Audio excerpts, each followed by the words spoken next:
নমস্কার বন্ধুরা। খুব খেতে শখ হলো দুপুরবেলা করলাকে ঠিক এইভাবে করে খাওয়ার। জানো, মাঝে মাঝেই এরম করে খাই আর এত ভালো লাগে কিছুই না। নিয়েছিলাম একটু ছাতু, আর ছাতুর সাথে মেশালাম আচার, একটু লঙ্কার আচার নিজের বানানো, আর তার সঙ্গে একটু কাসুন্দি, আর তার সঙ্গে দিয়ে দিয়েছিলাম উচ্ছে। করলাগুলো উচ্ছে নয়, করলাগুলোর ভেতর থেকে বার করা যে দানাগুলোর সাথে যে অংশগুলো, সেগুলো নিয়ে কিছুই না। এটা কোনো কড়াতে নাড়াতেও হবে না, শুধুমাত্র হাতে জল নিয়ে এটাকে ভালো করে মেখে ফেলো, আর মেখে ঠিক করলাগুলোর ভিতরে এভাবে ঢুকিয়ে দাও, দিয়ে আর অল্প অল্প তেলকে লাগিয়ে একদম ভেজে নাও, বা খুব এয়ার ফ্রায়ারেও দিতে পারো।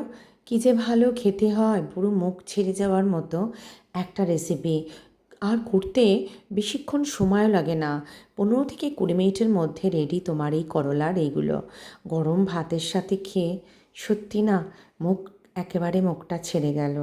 আর আমার এই সবগুলো খেতে না ভীষণ ভালো লাগে, তাই তোমাদের সাথে একটু শেয়ার করলাম। এভাবেই ছাতুর সাথে নিয়ে একটু আচার, একটু তেল, পরিমাণ মতো নুন, আর এই করলার ভেতরের অংশগুলো নিয়ে মেখে আর এইভাবেই ঢুকিয়ে দাও। কেউ যদি মনে করো একটু মিষ্টি দেবে, সেটাও দিতে পারো। আর হ্যাঁ, ঝালের জন্য কাঁচা লঙ্কাকে একদম এরম হাতে করে করে চিপে নাও, দিয়ে এইভাবেই ভেজে ফেলেছিলাম।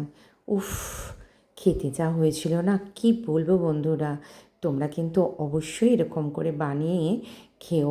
গরমের সময় এগুলোই না খেতে বেশি ভালো লাগছে, জানো তো, যা গরম পড়েছে কি বলবো। একবার কিন্তু বানিও। ছাতু সবার বাড়িতেই থাকে, আর এই ছাতু দিয়ে কোনো কিছুই না, এমন কিছু তেলও না, কী যে ভালো খেতে, কি বলবো বন্ধুরা। তো আমি এভাবেই আজ দুপুরবেলা বানিয়েছিলাম, তাই ভাবলাম চট করে একটু বন্ধুদের সাথে শেয়ার করি, যাতে তোমরাও খাও আর আমাকে জানিও।